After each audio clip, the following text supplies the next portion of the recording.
നമ്മൾ മൊബൈലിൽ പല കാര്യങ്ങൾക്കും സെർച്ച് ചെയ്യാൻ ഉപയോഗിക്കുന്നത് ഗൂഗിൾ അല്ലെങ്കിൽ ഗൂഗിൾ ക്രോം പോലുള്ള ആപ്ലിക്കേഷൻസുകളാണ്. എന്നാൽ നമ്മുടെ സെർച്ച് ഹിസ്റ്ററിയൊക്കെ അവിടെ സേവ് ആകുകയും അതുപോലെ തന്നെ നമ്മുടെ ഡാറ്റകളൊക്കെ എടുത്ത് നമുക്ക് ആഡ്സ് പ്രൊവൈഡ് ചെയ്യുകയും ഈ ആപ്ലിക്കേഷൻസുകളൊക്കെ ചെയ്യാറുണ്ട്. എന്നാൽ ഇങ്ങനെയൊന്നും സംഭവിക്കാതെ നമുക്ക് വളരെ സ്പീഡോടുകൂടി വളരെ സെക്യൂറായിട്ട് നമുക്ക് പല കാര്യങ്ങളും സെർച്ച് ചെയ്യാൻ പറ്റുന്ന ഒരു തകർപ്പൻ ബ്രൗസറാണ് ഇന്നത്തെ വീഡിയോയിലൂടെ ഞാൻ പരിചയപ്പെടുന്നത്. ഡക്ടക് പ്രോ എന്നാണ് ഇതിൻ്റെ പേര്. ഈ ആപ്ലിക്കേഷൻ്റെ ലിങ്ക് ഞാൻ ഡിസ്ക്രിപ്ഷനിൽ കൊടുക്കാം. നമുക്ക് വളരെ സേഫായിട്ട് ഈ ഒരു ബ്രൗസറിലൂടെ പല കാര്യങ്ങളും സെർച്ച് ചെയ്യാൻ സാധിക്കും. എന്നാൽ നമുക്ക് പരസ്യം വരും അല്ലെങ്കിൽ നമുക്ക് ഇതുകൊണ്ട് ആഡ്സ് പ്രൊവൈഡ് ചെയ്യുന്ന ഒരു പരിപാടി ഈ ഒരു ബ്രൗസറിൽ ചെയ്യില്ല. വളരെ അതായത് നമ്മുടെ പ്രൈവസി ആഗ്രഹിക്കുന്നവർ, സെക്യൂറായിട്ട് ബ്രൗസ് ചെയ്യാൻ ആഗ്രഹിക്കുന്നവരൊക്കെ ഈ ഒരു ബ്രൗസർ ഉപയോഗിച്ച് നോക്കുക.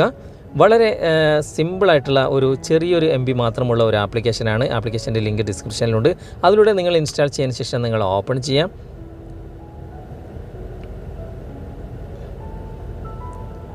ഓപ്പൺ ചെയ്ത് കഴിഞ്ഞാൽ ഇവിടെ ലെറ്റ്സ് ഗോ ഇറ്റ് എന്ന ഭാഗം കാണാം. അവിടെ ക്ലിക്ക് ചെയ്തതിന് ശേഷം നിങ്ങൾക്ക് ഇത് ഡിഫോൾട്ട് ബ്രൗസറായിട്ട് നിങ്ങൾക്ക് ഉപയോഗിക്കണമെങ്കിൽ അവിടെ നിങ്ങൾ ക്ലിക്ക് ചെയ്തിട്ട് ഇവിടെ സെറ്റസ് ഡിഫോൾട്ട് എന്ന ഭാഗം നിങ്ങൾ ക്ലിക്ക് ചെയ്താൽ മതി.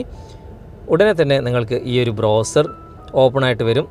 ഇവിടെ പ്രത്യേകിച്ച് ഒന്നും ചെയ്യാനില്ല. നിങ്ങളുടെ സാധാരണ പോലെ നിങ്ങൾക്ക് എന്ത് വേണമെങ്കിലും ഇവിടെ സെർച്ച് ചെയ്യാനുള്ള ഓപ്ഷനുകളുണ്ട്. നിങ്ങൾക്ക് എന്ത് വേണമെങ്കിലും ഇവിടെ സെർച്ച് ചെയ്യാം. ആ സെർച്ച് ഹിസ്റ്ററി ഒന്നും ഇവിടെ സേവ് ആകുകയൊന്നുമില്ല. അത് വളരെ സെക്യൂറായിട്ട് നിങ്ങൾക്ക് യൂസ് ചെയ്യാൻ സാധിക്കും. അതുപോലെ തന്നെ നിങ്ങളുടെ ഡാറ്റകൾ ഉപയോഗിച്ച് ആഡ്സുകൾ പ്രൊവൈഡ് ചെയ്യുന്ന ആ ഒരു പരിപാടിയും ഈ ഒരു ബ്രൗസറിൽ ഉണ്ടാകുകയില്ല. അങ്ങനെ പ്രൈവസി ആഗ്രഹിക്കുന്നവരാണ് നിങ്ങളെങ്കിൽ നിങ്ങൾ ഈ ബ്രൗസർ ഉപയോഗിച്ച് നോക്കുക. എന്നിട്ട് അതിൻ്റെ ഫീഡ്ബാക്ക് നിങ്ങൾ അറിയിക്കുക. വീഡിയോ ഇഷ്ടമായിട്ടുണ്ടെങ്കിൽ നിങ്ങൾ ലൈക്ക് ചെയ്യാനും കമൻറ്റ് ചെയ്യാനും മറക്കരുത്. ഈ ചാനൽ നിങ്ങൾ ഇതുവരെ സബ്സ്ക്രൈബ് ചെയ്തിട്ടില്ലെങ്കിൽ സബ്സ്ക്രൈബ് ചെയ്യുക. അടുത്ത നല്ലൊരു വീഡിയോയുമായി അടുത്ത അവസരത്തിൽ നമുക്ക് വീണ്ടും കണ്ടുമുട്ടാം. Thanks for watching. Bye bye.